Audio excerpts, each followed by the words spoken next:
My husband surprised me one day by saying he wanted to use the $1 million I inherited to renovate our family home. He said with a grin. I was stunned, barely able to speak. My father had passed away, leaving me the inheritance, but I hadn't told my husband about it. I'd been considering divorcing him because he was too controlling, and I didn't want him knowing about the money since he was always greedy for it. But how did he find out? When I asked him, he confessed to threatening my mother to spill the secret. I couldn't believe his audacity. I fumed as I'd argued with my husband, but he just smirked and said, "Doesn't matter what you think. The deal's done. Your yelling won't change a thing." Now, I'm Caroline, 28 years old, working at a big bank. Always wanted to tie the knot, but my busy job didn't leave much time for dating.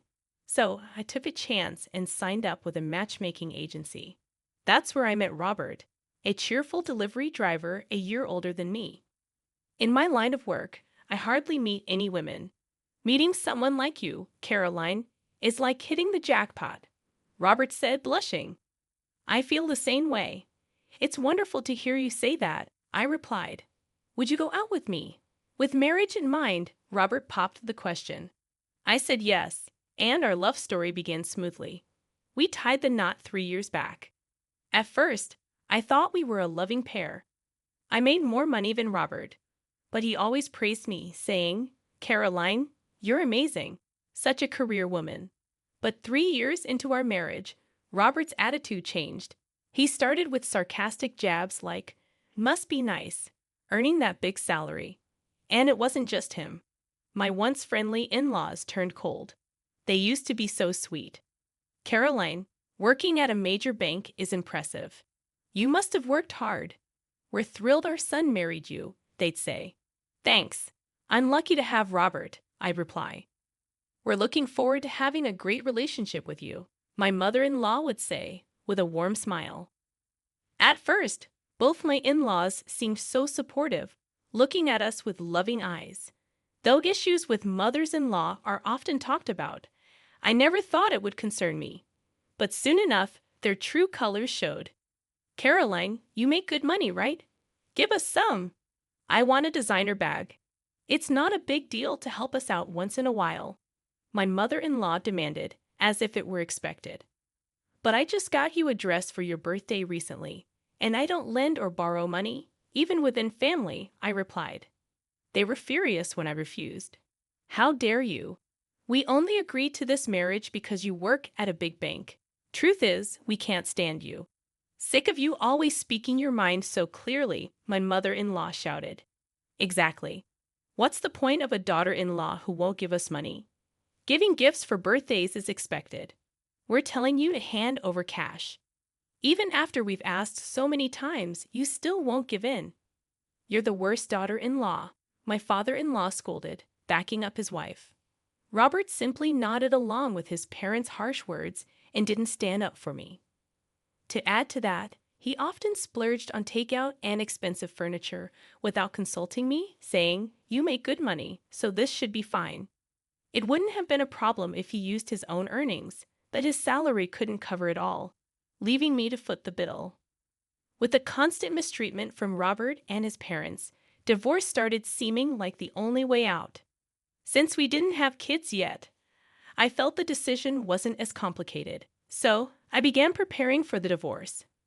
When I brought up the topic to Robert, he'd avoided it and refused to confront the situation. Divorce?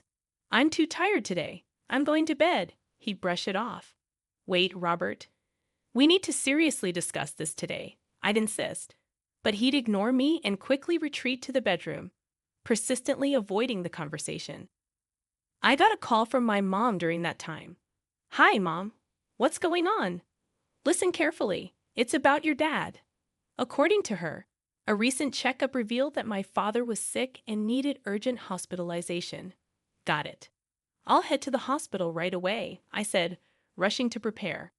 As I was getting ready to leave, Robert asked where I was going, and I explained about my dad's situation. But he just replied with a nonchalant Disappointed by Robert's lack of concern, especially considering it was about his father-in-law, I focused on going to the hospital without paying him any more mind. When I got there, I joined my mom to hear the doctor's diagnosis. Turns out my dad had cancer, and his time was limited. Both Mom and I were stunned. We debated whether to tell him the truth about his condition, but knowing he'd want to be fully informed, we decided to be honest with him. Returning home devastated, I was met with Robert's insensitive question, "Back from your dad's hospital, huh? How bad is it?" Despite my anger at his tone, I shared the grim news about my father. His response was callous. "Oh, weren't you talking about divorce?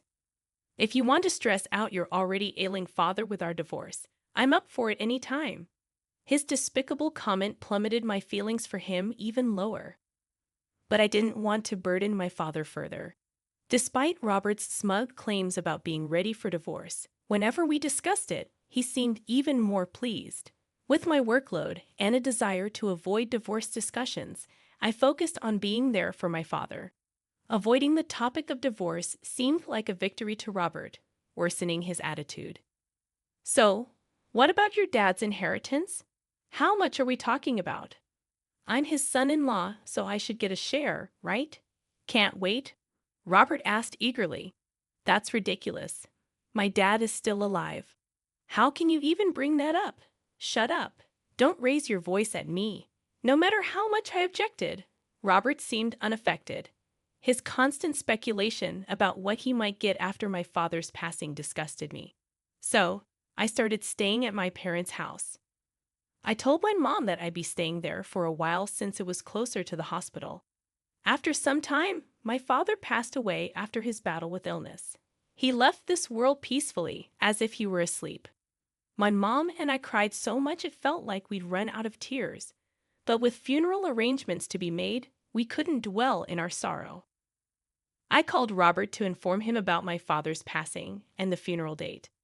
Although I still wanted a divorce, I felt obligated to let him know since we were technically still married. "So, your dad finally passed away. Sorry for your loss. I don't feel like attending the funeral. Too much of a hassle," he said casually.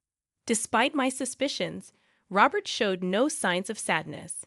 I had hoped he would at least come to the funeral, but it seemed even that was asking too much.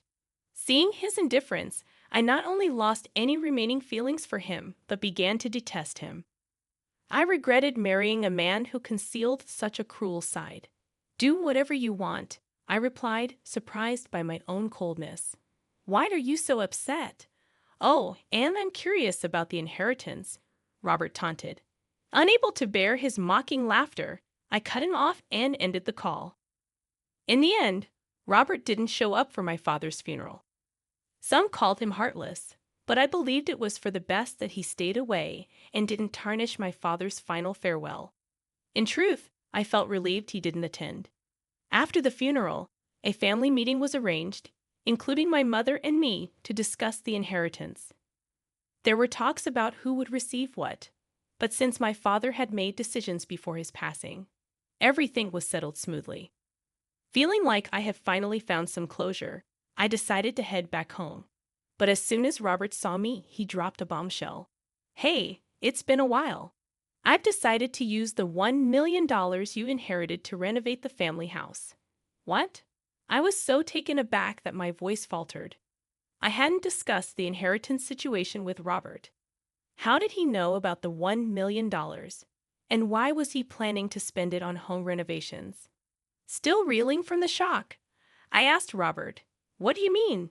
I have no idea about any large sum of money." With a chuckle, Robert responded, "I had a chat with your mom. I may have nudged her a bit, hinting that if she didn't spill the beans about the inheritance, I might consider divorce. She quickly spilled everything." It turned out that Robert had coerced my mother into revealing details about the inheritance. "You're despicable, threatening my mother like that just to find out." "That's a low blow," I exclaimed, my voice rising without me even realizing it. "I don't care. The renovations are already underway with that $1 million. You did what?" "Yep, lucky me for snagging that cash." "Good thing we're still hitched," Robert retorted smugly. While I was preoccupied with funeral arrangements and other tasks, Robert had already arranged for the renovations using the inheritance. I was speechless. You're obsolete now, but I'm feeling generous. You have two options: move in with my folks or file for divorce. Robert's smirk was downright repulsive. I sighed deeply and replied calmly, I choose divorce, but I won't regret it. Robert laughed dismissively, as if I'd regret anything. With that, he handed me a lawyer's business card. From now on, we'll handle everything through this lawyer. And don't forget to transfer the inheritance to my account, he added. Silently, I packed my belongings and left.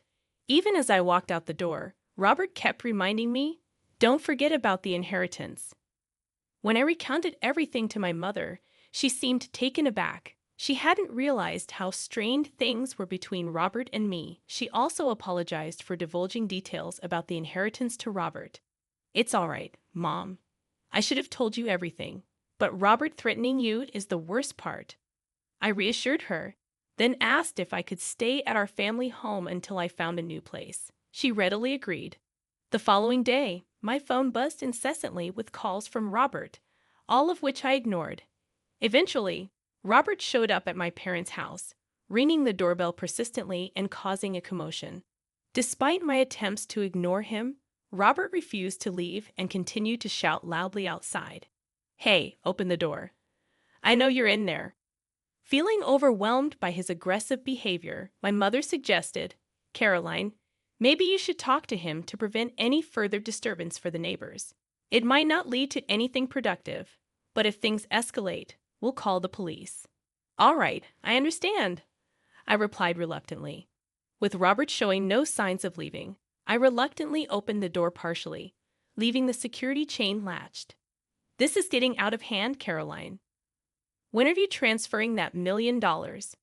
I can't afford the renovations without it, Robert shouted, attempting to shake the door and break the chain.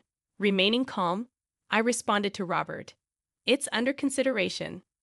Confused by my reply, Robert looked puzzled and asked, What do you mean, under consideration?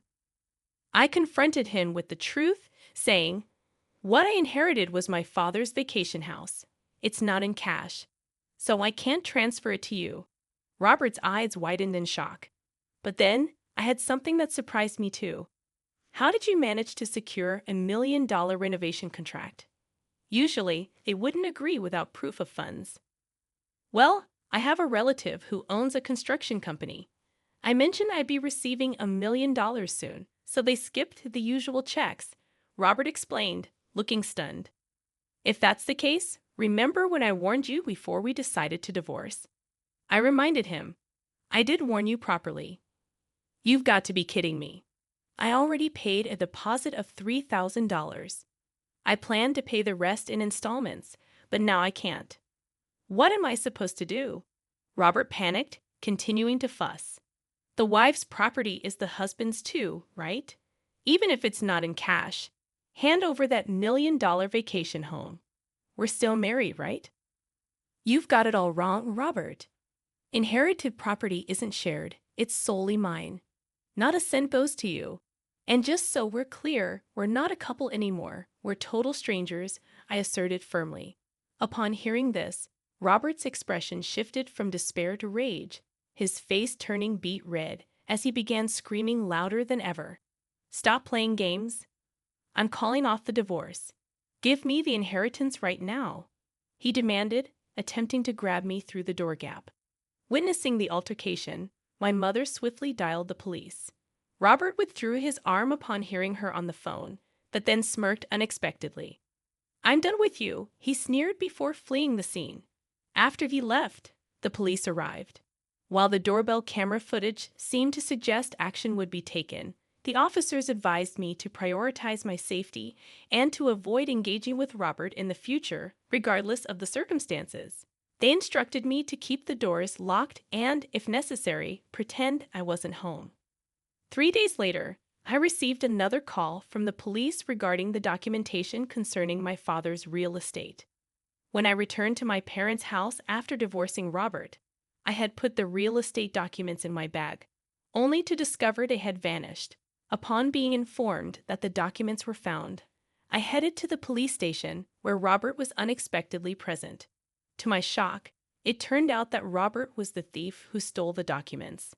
As I demanded an explanation, exasperated, Robert wore a sullen expression and muttered, "You thought there might be cash in my bag since I inherited $1 million, right? So when you went through my stuff, you stumbled upon some important-looking documents related to the inheritance and decided to take them." Robert explained that he hadn't examined the documents closely at the time. It was only after learning from me that the $1 million wasn't in cash, but a vacation house that he realized the documents he took were the property title of that house. Later, Robert, assuming that selling the property title would convert the inheritance into cash, took it to a real estate agent, accompanied by my in-laws, to initiate the selling process. However, upon my arrival, the realtor informed me that since the title was still in my father's name, they couldn't proceed with the sale. As the inheritance division discussion had just taken place, I was in the process of finding a notary to transfer the title to my name. Even if the inheritance had been finalized, the property would still be under my name, making it difficult for Robert to sell it without my consent. In frustration, I demanded that they purchase the property since it belonged to my father-in-law. Their response was to call the police on me, likely due to Robert's aggressive behavior, which raised suspicion among the employees. As I stood in shock, Robert began making absurd claims to the police officer. "I was just trying to sell it on her behalf. I didn't steal anything. I haven't done anything wrong. Please let me go," he pleaded, contradicting his earlier admission of taking the documents. Remaining composed, I clarified to the officer, "That's not true. I didn't ask him to sell anything. He stole it on his own. Plus, the documents he took were just copies, not the originals. Even if he tried, he couldn't have sold them." "You set me up. Don't play games with me," Robert shouted furiously, spitting in anger. I responded icily, "What are you even talking about? You stole on your own, and now all you do is spout nonsense. Just face the consequences of your criminal actions." Frustrated, Robert bit his lip, and as a result, he was arrested for theft. With news of Robert's arrest and the loss of the $3,000 deposit broadcasted, my in-laws, now exposed as the parents of a criminal, were compelled to relocate from their town. Later, they seemed to hold a grudge against the real estate agency that reported Robert, resorting to making harassing calls and spreading rumors. The real estate agency, understandably outraged, filed a lawsuit against them for obstructing business and attempted fraud, as they had tried to sell property they didn't own. To avoid a court case, my in-laws had to pay a significant amount in damages. In their desperation, they reached out to me for help. "Caroline, please. We used up our savings for the deposit, and now we're in debt to pay the settlement." My ex-mother-in-law's voice trembled with urgency, but I felt no sympathy. "Why are you asking me for help? I'm divorced from Robert, and as far as I'm concerned, you're strangers to me now." I responded firmly. She pleaded, "You're wealthy, aren't you? Can't you spare some money? We'll pay you back, I promise." "I don't believe that for a second. I'm ending this call. Don't contact me again," I replied coldly, before hanging up and blocking both their numbers. Robert's number had been blocked long ago. Knowing Robert knew where my parents lived, I decided to sell our family home and moved with my mother for safety. As for the $1 million vacation house, I put it back on the market, and it sold without any issues. Now my mother and I live peacefully, cherishing the memories of my father.